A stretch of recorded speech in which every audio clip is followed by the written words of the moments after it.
മിക്ക ആളുകളും കരുതുന്നത് ക്യാൻസർ മുന്നറിയിപ്പില്ലാതെയാണ് വരുന്നത് എന്നാണ്. പക്ഷെ നിങ്ങളുടെ ശരീരം നിങ്ങളോട് എന്തെങ്കിലും പറയാൻ എപ്പോഴും ശ്രമിക്കുന്നുണ്ടാകും.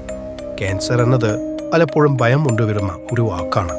പക്ഷെ അത് മനസ്സിലാക്കുന്നത് ജീവൻ രക്ഷിക്കുന്നതിൽ വലിയ മാറ്റമുണ്ടാക്കും. ഏതൊക്കെ ലക്ഷണങ്ങൾ നോക്കണമെന്ന് നമുക്കറിയാമെങ്കിൽ അത് പടരുന്നതിന് മുമ്പ് തന്നെ പലപ്പോഴും നേരത്തെ തന്നെ കണ്ടുപിടിക്കാനും ചികിത്സിക്കാനും കഴിയുമെന്ന് പലരും മനസ്സിലാക്കുന്നില്ല. ഭയപ്പെടുക എന്നതല്ല, മറിച്ച് അവബോധമുള്ളവരായിരിക്കുക എന്നതാണ് പ്രധാനം. ക്യാൻസറിന്റെ ലക്ഷണങ്ങൾ ക്യാൻസറിന്റെ പരത്തെയും സ്ഥാനത്തെയും ആശ്രയിച്ച് വ്യത്യാസപ്പെടുന്നു. എന്നാൽ ശ്രദ്ധിക്കേണ്ട ചില സാധാരണ മുന്നറിയിപ്പ് അടയാളങ്ങളുണ്ട്. നേരത്തെയുള്ള കണ്ടെത്തൽ ചികിത്സയുടെ ഫലങ്ങൾ ഗണ്യമായി മെച്ചപ്പെടുത്തും. അതിനാൽ ഈ ലക്ഷണങ്ങൾ അറിയേണ്ടത് പ്രധാനമാണ്. ക്യാൻസറിന്റെ സാധാരണ ലക്ഷണങ്ങൾ ഏതൊക്കെയാണെന്ന് നോക്കാം. ഇവ എല്ലായ്പ്പോഴും ക്യാൻസറിനെ സൂചിപ്പിക്കുന്നില്ലായിരിക്കാം, പക്ഷേ അവഗണിക്കരുത്. ഇതിലൊന്നാമത്തെ കാര്യം ഒരു കാരണവുമില്ലാതെ ശരീരഭാരം കുറയലാണ്.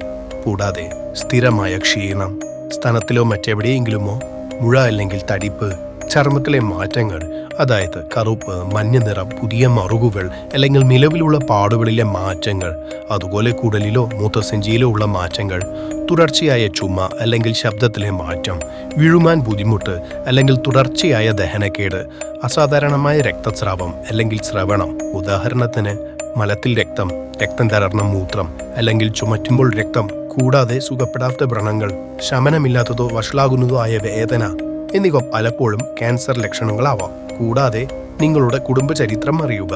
ചില ക്യാൻസറുകൾ പാരമ്പര്യമായി ലഭിക്കുന്നു. നിങ്ങൾക്ക് കുടുംബചരിത്രം ഉണ്ടെങ്കിൽ ഡോക്ടറെ അറിയിക്കുക. അതുപോലെ തന്നെ നിങ്ങൾ ശരീരം സ്വയം പരിശോധിക്കുക. സ്ഥാനം, വൃഷ്ണം എന്നിവ സ്വയം പരിശോധിക്കുക.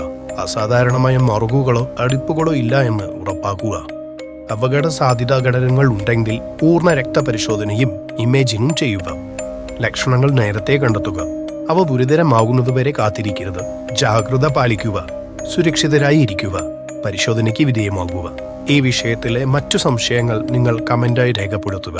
വിദഗ്ധ ഡോക്ടർമാരുടെ സഹായത്തോടെ ഞാൻ നിങ്ങൾക്ക് മറുപടി നൽകുന്നതായിരിക്കും. Stay healthy. Follow for more.